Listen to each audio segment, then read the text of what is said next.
20세기 초 1912년이죠. 태어나지도 않았던 때죠.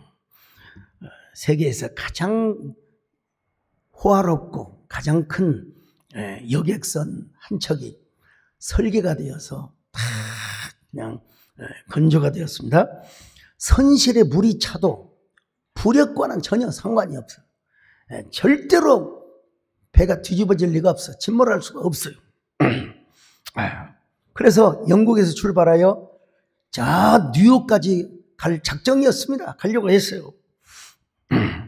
여러분,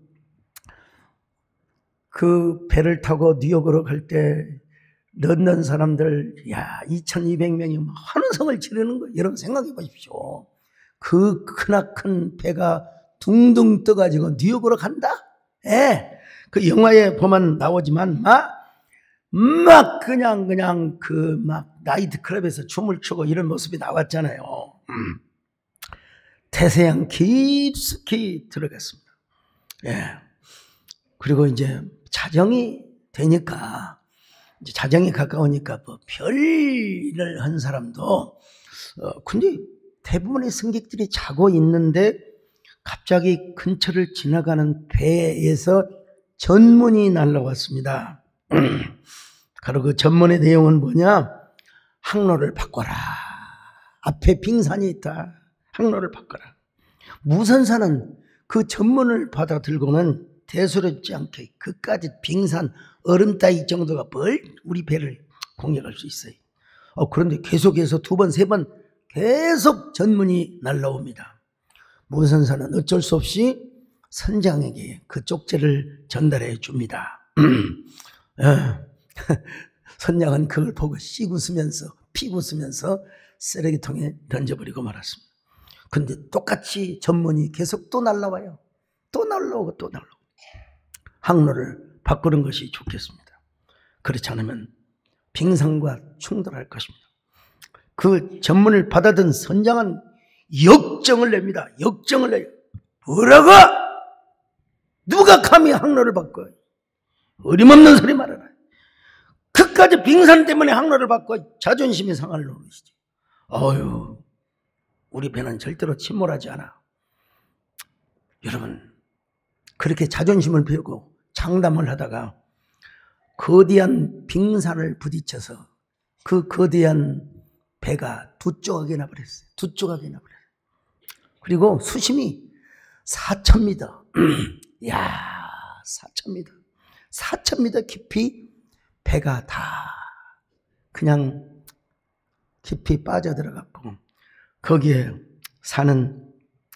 잠을 자고 있었던 사람들이 다, 여러분, 겨우 구조선에 의해서 한 700여 명 남짓 구조가 되고 나머지는 다 물에서 깊숙이 빠져서 그냥 죽었어요. 다행히 헤엄을 치는 사람이 헤엄을 친다고요. 여러분, 물이 얼마나 차갑던지.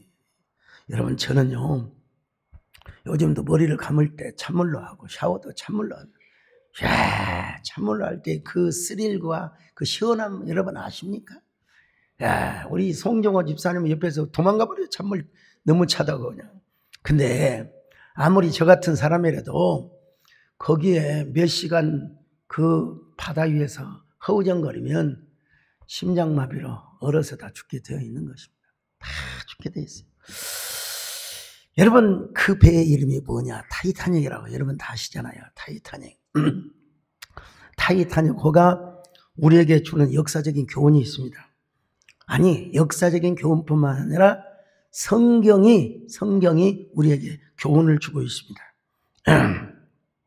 바로 절대로 침몰하지 않으리라고 했던, 장담을 했던 그 선장. 여러분, 결국은 저 깊은 바다에 다 빠져 죽었다는 사실.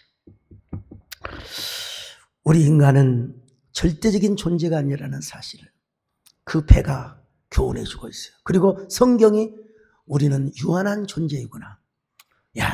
우리는 정말 경고 그리고 주의하라고 하는 이 부분에서 우리는 항상 주의를 해야 되겠구나.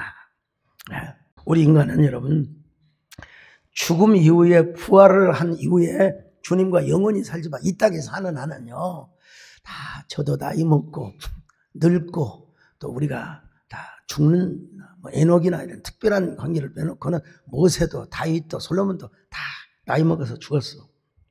그러므로 우리는 주 안에서 헌신을 결단하고 우리가 나름대로 하나님 앞에 주님 앞에 이렇게 하겠습니다, 이런 헌신의 결단을 하지만 나 자신을 믿고 호언장담 안 하는 것은 여러분 절대로 안 됩니다. 저를 믿으세요. 물론 인간적으로 그런 말 할 수 있죠. 그러나 절대로 그렇게 해요. 절대로 장담을 해서는 안 된다는 사실을 알아야 됩니다. 베드로가 그렇게 장담을 했어요. 자, 마태복음 26장 33절 같이 봅니다. 시작. 베드로가 대답하여 이르되 모두 주를 버릴지라도 나는 결코 버리지 않겠나이다. 여러분, 이게 누가복음에 보면 더 상세하게 고백이 되어 있어요. 누가복음 22장 33절 시작. 그가 말하되 주여 내가 주와 함께 오게도 죽는 데에도 가기를 각오하였나이다. 이게 마태복음 26장 35절에 좀 더 명확하게 기록이 되어 있는 것을 봅니다. 마태복음 26장 35절 시작. 베드로가 이르되 내가 주와 함께 죽을지언정 주를 부인하지 않겠나이다 하고 모든 제자도 그와 같이 말하니라. 보세요. 내가 죽을지언정 감옥에 갇힐지언정. 이렇게 자기 확신이 너무나 강했습니다, 여러분. 그러면 겟세마네 동산에 가서 기도할 때 주님이 막 깨어 기도하라고 할 때 베드로도 좀 깨어 기도했으면 얼마나 좋았겠습니까? 자, 36절 봅니다. 마태복음 시작. 이에 예수께서 제자들과 함께 겟세마네라 하는 곳에 이르러 제자들에게 이르시되 내가 저기 가서 기도할 동안에 너희는 여기 앉아 있으라 하시고. 겟세마네 동산. 거기서 주님께서 어떻게 기도하셨냐면 여러분, 땀방울이 핏방울이 될 정도로 그렇게 찐액을 짜는 기도를 했어요. 땀방울이 핏방울이 될 정도로. 자, 누가복음 22장 44절 시작. 예수께서 힘쓰고 애써 더욱 간절히 기도하시니 땀이 땅에 떨어지는 핏방울 같이 되더라. 예수님께서 기도를 하시는데 뭔 기도를 한지 아십니까? 아버지, 제가 꼭 이 십자가의 고난의 잔을 마셔야 됩니까? 할 수 있으면 이 잔이 지나가게 하옵소서. 얼마나 좀 절박한 기도입니까? 그러나 나의 원대로 하지 마시고 아버지의 원대로 되기를 원하나이다. 자, 누가복음 20장 42절 시작. 이르시되 아버지여 만일 아버지 뜻이거든 이 잔을 내게서 옮기시옵소서. 그러나 내 원대로 마시옵고 아버지의 원대로 되기를 원하나이다 하시니. 그렇게 기도할 때 막 천사가 와서 막 예수님 굳세우라고, 예수님 힘내세요, 힘내세요, 힘내세요. 이거는 인류의 구원을 위한 위대한 전쟁입니다. 예수님 힘내세요. 여러분 성경 보실까요? 자, 누가복음 22장 43절 시작. 천사가 하늘로부터 예수께 나타나 힘을 더하더라. 나는 여러분이 기도할 때 천사들이 와서 여러분들의 기도를 막 도우는 역사가 있기를 바랍니다. 여러분 가정에도 막 천사들이 호위하여 여러분의 가정을 지켜주시기를 바랍니다. 위험한 지경에도 천사들이 하나님께서 보내셔서 천사들로 하여금 여러분을 지키게 하시기를 바랍니다. 이제 그러려면 베드로가 실수했고 요한과 야고보가 실수했던 겟세마네 동산에 가서 우리가 졸지 말아야 돼요. 졸지 말아야 돼요. 겟세마네 동산에 가자 그러면 또 이스라엘의 예루살렘의 감람산에 가자 그 말은 아니고 마음의 겟세마네, 기도의 겟세마네. 참 기도의 겟세마네요. 겟세마네라는 말이 기름 짜는 틀이란 말이에요. 쉽게 말하면 쥐어 짜는 틀. 옛날에 들기름, 참기름 그 짜는 거 보셨죠? 꽉 짜가지고 뚝뚝 떨어지. 이걸 겟세마네라고 하는 겟세마네. 저는 오늘 여러분의 마음속에 항상 겟세마네 동산이 항상 펼쳐지기를 바랍니다. 기도의 동산, 마음속에 있는 겟세마네. 언제나 우리 주님께서 겟세마네에서 기도하신 것을 생각하면서 할렐루야. 겟세마네 동산에서 기도하신 주님의 땀방 피로 표네. 이 정도만 해도 뭐 충분히 여러분 소통이 되죠. 그렇게 이제 쥐어짜는 기도를 하고 이제 찬미하고 있는데 가룟 유다 이 막대 먹은 세상에 어떻게 스승을 팔아 넘깁니까, 여러분? 아니, 인간성 자체로도 이런 일이 있을 수는 없습니다. 가룟 유다가 저 성전의 제사장들에게 돈을 받고 예수님을 팔아먹었어. 참.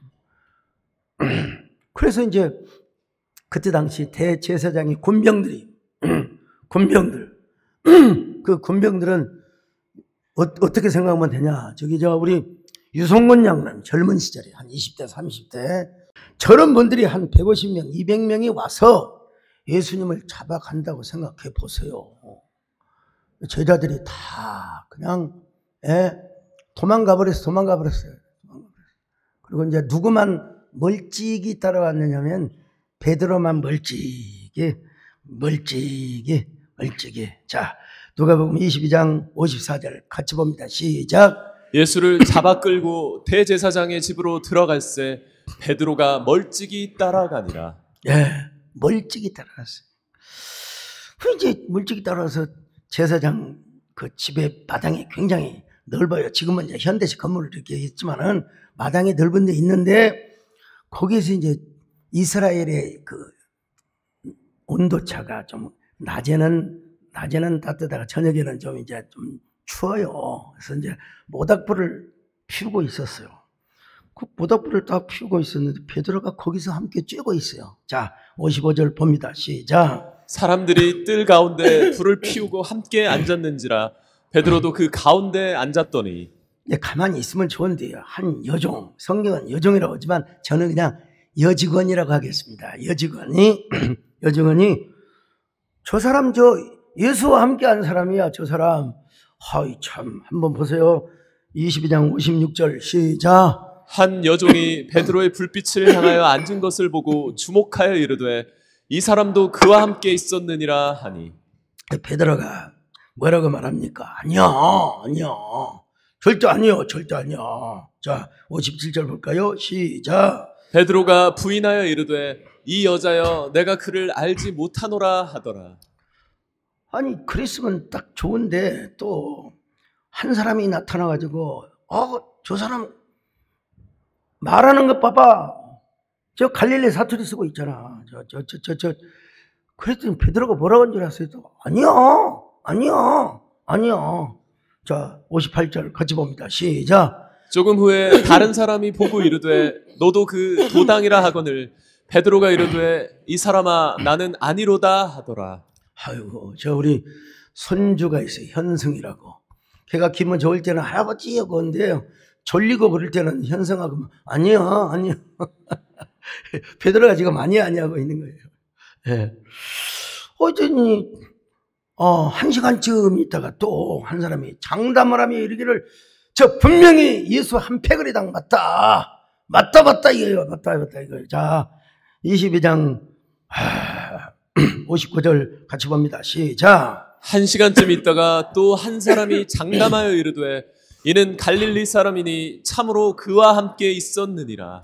베드로가 또 뭐라고 한 줄 알았어요? 난 당신이 말하는지 난 도대체 뭔 말인지 모르겠어. 난 당신 뭔 말하는 거야? 60절입니다. 시작.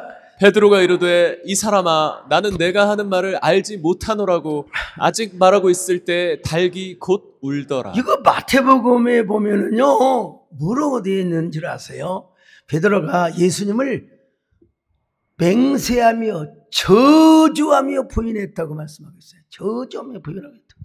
자, 마태복음 26장 74절 시작. 그가 저주하며 맹세하여 이르되 나는 그 사람을 알지 못하노라 하니 곧 닭이 울더라. 여러분, 닭이 울었어요. 어떻게 울었을까요? 꺾여! 울었겠죠. 당연히. 도심지에 사는 사람 닭 우는 소리를 많이 요즘 못 듣죠. 여러분. 다 옛날 시골에서 그냥 꺾여! 근데 여러분, 우리 예수님께서 뭐라고 했어요? 야,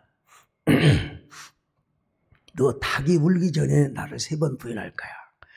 누가복음 22장 34절 시작. 이르시되 베드로야 내가 네게 말하노니 오늘 닭 울기 전에 내가 3번 나를 모른다고 부인하리라 하시니라.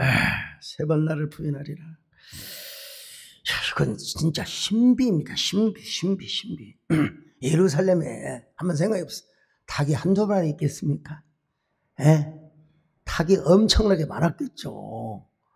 근데 딱 베드로가 예수님을 3번 부인하고 그 전에는 닭을 못 울도록 하나님께서 닭들에게 다 명령을 하셨어요. 다. 너 먼저 울지 마라. 예. 여러분 천지를 지으신 하나님이 뭘 못하세요? 울지 마라. 그리고 베드로가 3번 딱 부인하고 나서 이제 울어라. 그래갖고 꽉다가 우는 거예요, 여러분요. 이 진짜 신비해요. 이런 것까지도 하나님이 다 당신의 절대 경륜으로 계획하고 또 운행해 가실 수 있다는 것이죠. 그 닭 우는 소리가 들리니까 아이고 세상에 예수님 하셨던 말씀이 생각이 났어요. 근데 베드로는 그 예수님의 말씀이 생각이 나서 막 가서 막 통곡을 했어요. 통곡. 자, 누가복음 22장 61절 62절 시작. 주께서 돌이켜 베드로를 보시니 베드로가 주의 말씀 곧 오늘 닭 울기 전에 내가 3번 나를 부인하리라 하심이 생각나서 밖에 나가서 심히 통곡하니라. 심히 통곡하니라. 왜 이렇게 통곡했을까요?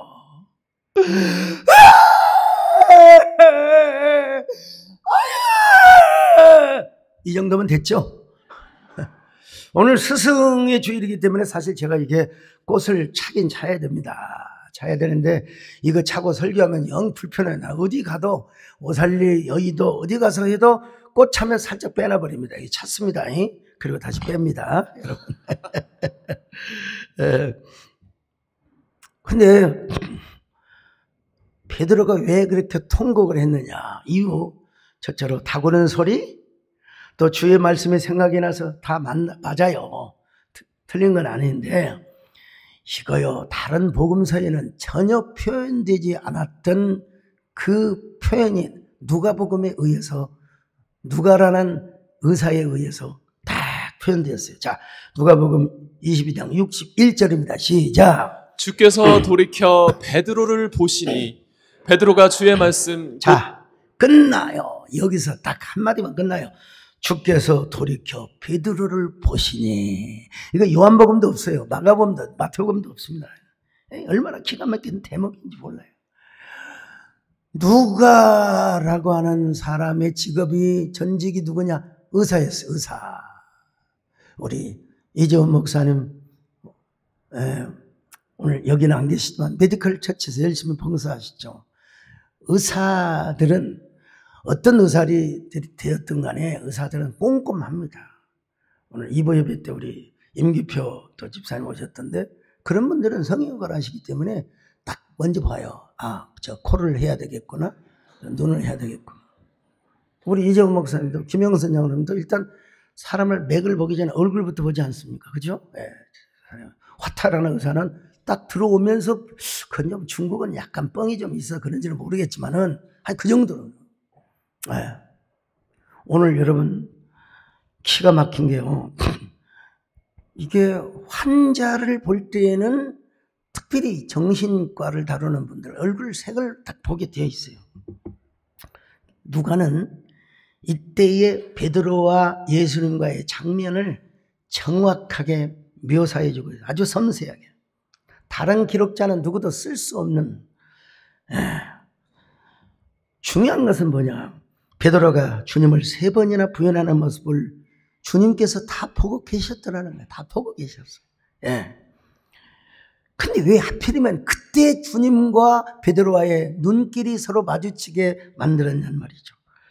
주님을 3번이나 부인하고 그냥 바깥으로 나왔으면 회개의 어떤 농도나 회개의 밀도, 회개의 어떤 부피가 좀 더 적었을지도 몰라요. 근데 주님을 딱 3번 부인하고 나서 딱 보니까 예수님이 아이고 자기가 주님을 부인하는 것을 예수님이 다 보고 계셨던 거예요. 보고 계셨던 거예요.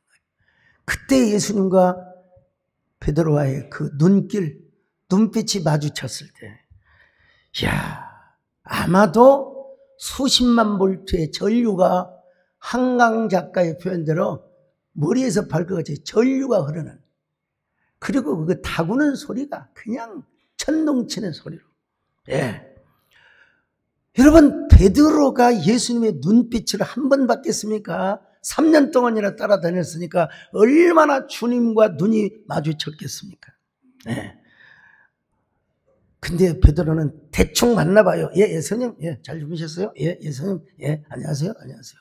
근데 그때의 주님과 마주쳤던 그때의 눈동자는 예사롭지가 않았어요. 예. 보통 때의 눈빛과 다르게 느껴졌어요. 여러분, 그렇다고 해서 주님이 눈이 바뀌어지고 그런 건 아니지만 느낌이 그렇다. 여러분 아시잖아요. 느낌 아니까. 베드로가 평상시에는 대충대충 주님을 만나고 대충대충, 예, 여러분 주님의 눈을 봤던 것 같아요. 근데 주님을 딱 봤어요. 이번에 주님을 3번이나 부인하고 주님의 눈빛을 봤을 때 주님께서 어떤 눈빛으로 베드로를 봤을까요? 야, 봐. 내가 그런다고 했잖아. 그러니까 앞으로 조심하라니까. 그런 책망의 눈빛은 아니었다고 봅니다. 뭐 성경에 이렇다 저렇다 다부간에 말씀은 안 하고 있지만 제가 그냥 심리학적으로 볼 때 아마 그때에도 주님께서 여전히 따스하고 따뜻한 눈빛, 인자하고 부드러운 눈빛으로 이런 아이 랭귀지, 눈빛의 언어를 주셨다고 봐요. 베드로야, 네가 그럴 거라고 했잖아. 그러나 너무 실망하지는 마. 너가 회개하고 돌이키면 내가 너를 다시 수사도로 세워줄 거야. 내가 역사에 남는 위대한 반석으로 다시 세워줄 거야. 예. 그러니까 이 눈빛을 마주한 베드로는 통곡을 안 할 수가 없어요. 통곡을 안 할 수가 없어요. 네. 어떤 분이 참 존경할 만한 분이긴 하지만 이 대목을 가지고 설교를 하시는데 베드로의 영적 청각이라는 제목으로 설교를 하는 걸 제가 봤어요. 들어보니까 은혜는 되더라고요. 은혜는 돼요. 박사학위 소지자고 은혜는 된대. 그러나 자 우리 정교남 총장님도 계시고 김덕현 교수님 잘 보십시오. 여기서 베드로가 주체가 되어서는 안 된다고 봅니다. 예? 영적 청각 그거는 그 다음이고요. 여기서는 주가 뭐냐면 주님이고 주님의 눈빛입니다. 주님의 눈빛. 예. 주님의 눈빛을 보는 순간, 여러분 마주하는 순간 베드로의 몸에 수십만 볼트 이상의 전류가 흐르는 것처럼 느꼈다고 했잖아요. 그리고 주님 말씀이 생각이 나고 타고난 소리가 들려서 저 궁궐 바깥으로 나가서 울었어요. 엉엉 울었어요. 통곡을 하며 울었습니다. 자, 단조 나왔어요.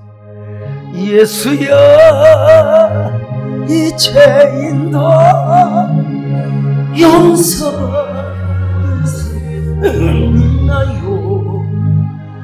벌레만도 못한데요 용서받을 수 있나요?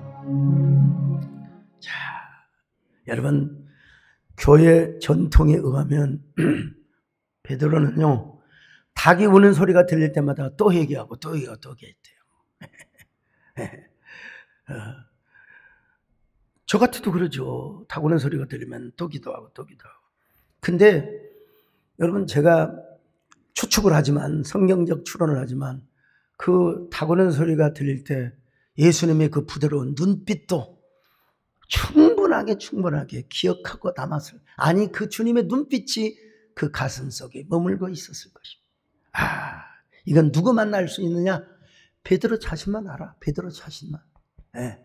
제가 그것을 제가 베드로가 만나보진 않았지만 충분히 넉넉하게 그렇게 여러분 짐작하고도 남습니다.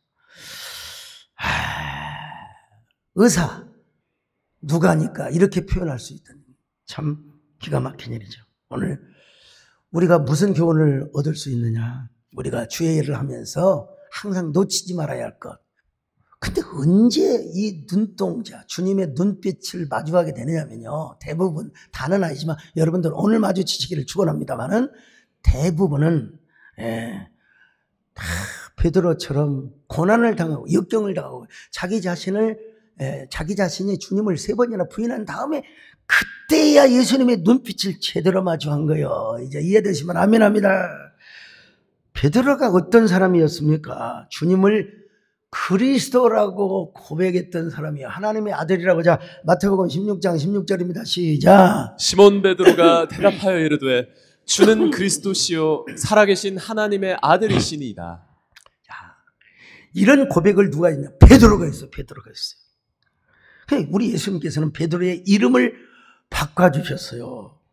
원래는 시몬, 갈대라는 뜻이 있어요. 그런데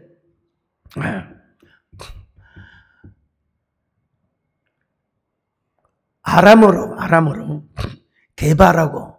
근데 아람어로 게바도 중요하지만 특별히 헬라어로 페트로스, 우리가 말하는 베드로, 반석이라고 이름을 바꿔줬어요. 베드로를 뭐라고 하냐? 반석이라고. 저로 말하면 소반석. 이름을 바꿔주셔서 얼마나 복이 있는 사람입니까? 정말. 더더구나 베드로에게 이런 칭찬을 해주었습니다. 자, 마태복음 16장 18절 봅니다. 시작. 또 내가 내게 이르노니 너는 베드로라. 내가 이 반석 위에 내 교회를 세우리니 음부의 권세가 이기지 못하리라. 여러분 여기서 베드로라고 하는 반석과 그 다음에 또 이 반석이라는 게 좀 차이가 있다는 거 여러분 아시고요. 이따가 설명해 드릴게요. 이 베드로라고 하는 말은 반석 혹은 큰 바위덩어리라고 하는 건데 이 갈대라고 하는 이름을 우리 예수님께서 아예 반석이라는 이름으로 바꿔주셨어요. 얼마나 큰 복을 받은 사람입니까? 자, 그런데 이렇게 큰 복을 받은 사람이 당장 뭐라고 한 줄 아세요?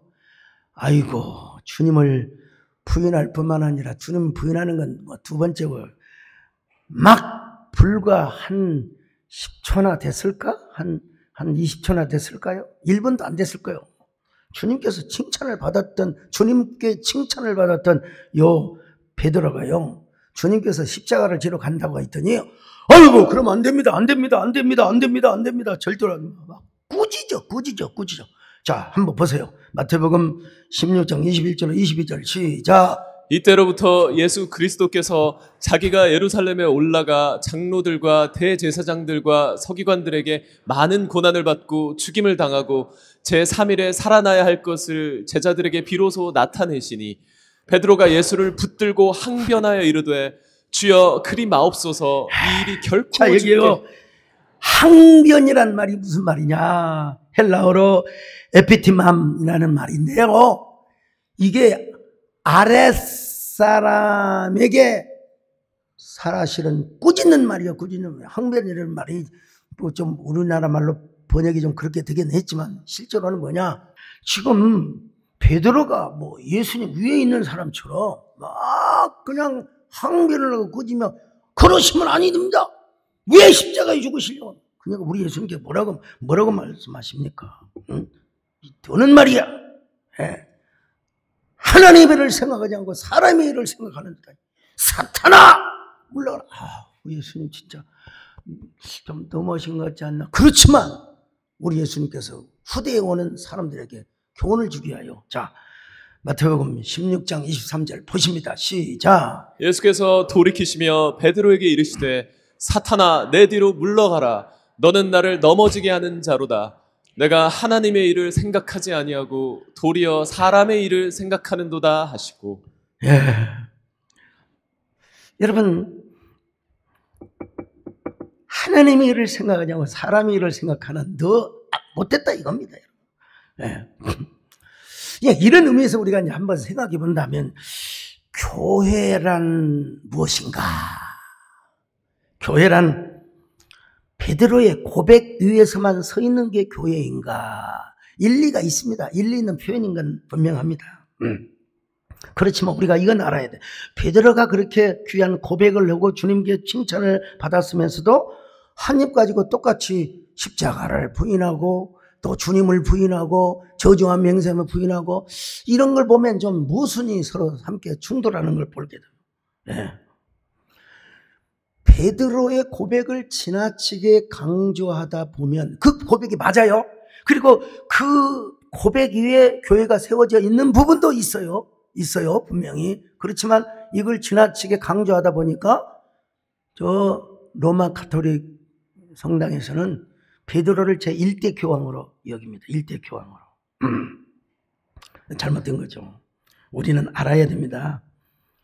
분명히 베드로가 주님을 그리스도요, 하나님의 아들이라고 고백했어요. 그렇지만 또 한 입으로 저주하며 맹세하며 주님을 부인했다는 사실. 그런 베드로가 훗날 아마 이런 생각을 했을지도 모르겠습니다. 아무튼 나는 내가 빛나는 별인 줄 알았어. 참 나도 있어요. 의심한 적 없었죠. 몰랐어요. 난 내가 벌레라는 것을.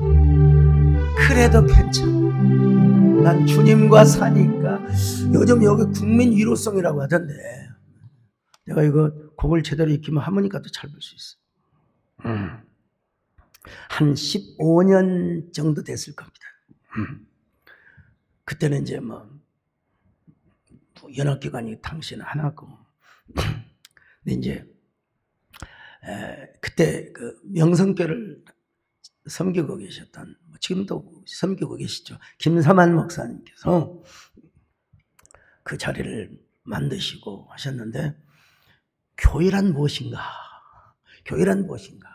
그때 당시에 우리 총장으로 계시는 김유한 총장님, 전국에 하여간 여러 많은 신학대학의 총장님들, 교수님들 다 오시는 자리에서 어느 신학대학의 총장님이 교회란 무엇인가? 교회는 영적, 역설적 고백의 공동체라. 근데 이걸 저더러 논찬을 하라, 논찬. 여러분, 저는 현장에서 사역을 하는 사람이지, 제가 어떻게 그런 분들을, 그런데도 불구하고 저가 못 한다고 했는데, 그래도 실천적 교회론이 중요하다. 김삼환 목사님 사람 보는 눈이 있으세요. 그래서 그럼 원고를 좀 보내주세요. 원고를 봤더니 딱 걸렸어, 저한테요. 딱 걸렸어요. 논찬이라고 하는 것은 일반적으로 제가 여러 번 해봤습니다. 그 자유주의신학 노선 또 저희 은사이신 서철원 박사님 그 서로 주제 발표를 하는데 제가 그때 논찬을 했거든요. 제가 논찬을 좀 많이 해봤습니다. 그런데 그 신학대학의 총장님이 교회란 무엇인가?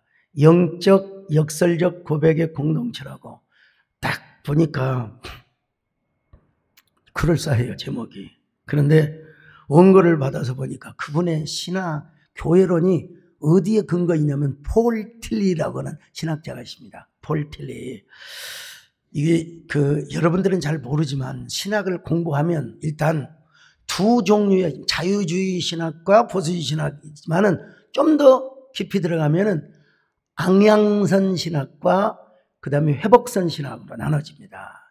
우리 개혁 신학은 회복성 신학이 있습니다. 근데 이분은 보니까 폴 틸리는 보나마나 앙양선이고 이분은 철학적 신학을 하고 그리고 나서 교회가 뭐냐면 예수 그리스도의 반석이라기보다는 제자들의 고백에 의해서 이루어진 교회란 쉽게 말하면 그런 겁니다. 쉽게 말하면 이런 사람들은 주로 복음이 없이도 예수님의 십자가 없이도 그냥 특별하지 않으면 다 천국 간다. 얼마나 멋있습니까? 이렇게 말하기는 얼마나 참 좋습니까? 네. 이런 사람들은 신학의 얼기가 어떻게 되냐면 언약, 창조, 구속. 근데 우리는 그렇게 절대로 이해하지 않습니다. 우리는 창조, 타락, 그 다음에 구속입니다. 네. 폴 틸리의 신학의 근거에서 거창하게 주제 발표를 하셨는데 여러분 딱 걸렸다니까 저한테요. 제가 공부를 확실하게 했거든요. 그래서 그분이 나중에 그 공개석상에서 저 앞으로 교회에 대해서 얘기할 때는 꼭 소강성 목사님의 책을 참고하고 제가 그때 신정주교회 책을 냈거든요. 우리 소 목사님과 의논을 해서 쓰겠습니다. 이런 정도 되는 사람이라는 거 이럴 때는 박수 쳐줘야 되는데 아무튼 자, 근데 여러분 저 박수를 받으려고 하는 게 아니고 앙양선 라인에 있는 신학자들은 베드로의 고백이 중요한 거예요. 고백. 물론 고백 중요합니다. 내가 부인하지는 않아요. 근데 우리 교회가 고백 공동체이죠. 사도신경을 고백하고 주님을 주라고 고백하고 그런 부분이 있어요. 분명히 있어요. 그러나 베드로 자신이 고백을 했습니다. 베드로 자신이 그때 말했던 그 반석이 리빙스턴이었구나.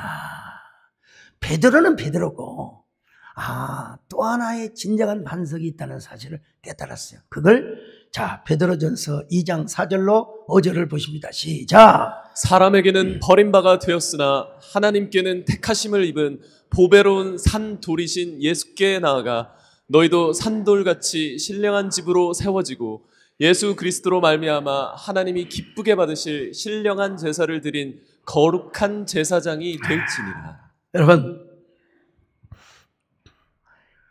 베드로의 고백이 우리의 모델이 되고 스탠드가 된 건 진짜 맞습니다. 확실히 맞아요. 그리고 또 베드로라고 하는 돌 위에 반석 위에 교회가 세워진 부분도 있어요. 그렇지만 정말로 궁극적인 반석, 진정한 반석이 되시는 분 누구냐? 여러분 리빙스턴, 진정한 코너스톤 되시는 분이 누구냐? 여러분 예수님이라고 베드로가 고백을 했잖아요. 예수님. 예. 그러니까 이렇게 얘기하면 돼요. 예수님이라는 반석이 있어요. 그 위에다가 베드로라는 큰 돌이 있어요. 그리고 베드로가 고백한 것처럼 너희들도 산돌같이 이게 뭐냐면 베드로의 벽돌 신학이요. 산돌 신학입니다, 여러분. 예. 바로 너희들도 한 장의 돌이 되고 한 장의 벽돌이 되어서 하나의 벽돌이 되어서 신령한 집으로 세워가라. 이게 바로 뭐냐? 베드로의 거룩한 벽돌 신학이고 산돌 신학이라 이 말입니다. 자막 나와주세요. 그렇죠? 모퉁이 돌, 산돌. 저는 이걸 일찌감치 이해를 했기 때문에 여러분 우리 교회 회가를 이렇게 여러분 만들었습니다. 여러분요. 만세 반석 말씀이 버전을야 열샘 생수에서 흐르리. 여기까지만 딱 됐죠. 초절절을 해야 되니까. 오늘 우리가 이 교회 안에서 예배를 드리고 교회를 섬기며 산다는 게 얼마나 큰 축복인가 이거 알아야 됩니다, 여러분. 자, 존 칼빈은 기독교 강요에서 이런 글을 남겼습니다. 그리스도께서 자신의 영이 영원토록 교회와 함께 있으리라고 약속하신 그 빛나는 약속들이 어디에 있느냐? 교회에 있다는, 교회에 있다는, 교회. 예. 우리가 이 교회라고 하는 곳에서 예배드리고 이제 우리가 여러분 사명을 감당하지 않습니까? 그런데 그런 때에도 놓치지 말아야 할 것이 하나 있다는 거예요. 그게 뭐예요? 주님의 눈빛이라는 거예요. 주님의 눈빛. 여러분 사랑하는 사람끼리는 말 안 해도 여러분 눈치 보면 압니다. 여러분 눈치가 구단이어야 됩니다. 지금 우리가 등산할 때 올라갈 때는 별로 못 봅니다. 사실은. 그전에 산에 갈 때 그냥 정상만 올라가려고 하지. 근데 언제 보냐? 내려올 때 들국화도 보이고 내려올 때 코스모스 채성화도 보이고. 그래서 고은 시인은 이 짤막한 시를 썼어요. 극꽃이라는 시요. 내려올 때 보았네, 올라갈 때 못 본 극꽃. 여러분, 이 시 하나 가지고 노벨 문학상 후보가 되었다는 사실. 나 그분 참 아까워요. 물론 남성 위주의 문학도 그래서는 아니 되지만 참 아까운 건 사실이에요. 순간의 꽃이라는 시가 있어요. 노를 젓다가 노를 놓쳐버렸네. 비로소 넓은 물을 돌아다 보았다.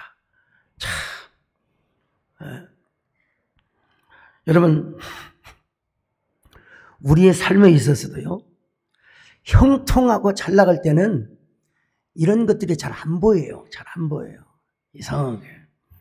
힘들 때, 특별히 기도할 때, 주님 앞에 가슴 조이며 기도할 때, 그때 주님의 눈빛이 마주치게 되는 거예요.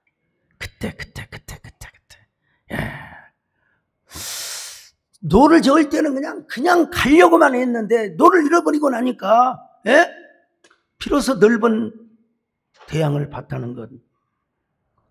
그때가 가장 행복하다는 겁니다. 고은신에 의하면. 여러분, 오늘 주님의 눈빛을 놓치지 마시기를 축원합니다. 예, 언제나 내려올 때만 아니라 오늘 주님 앞에 성가대로 쓰임 받을 때도, 또 여러분 저녁에 다 잠들기 전에도 나를 향하신 주님의 그 눈빛, 인자하신 그 눈빛. 예. 여러분, 언제나 그 눈빛을 놓치지 않고 그때의 행복의 절정을 누리는 저와 여러분 되시기를 축원합니다.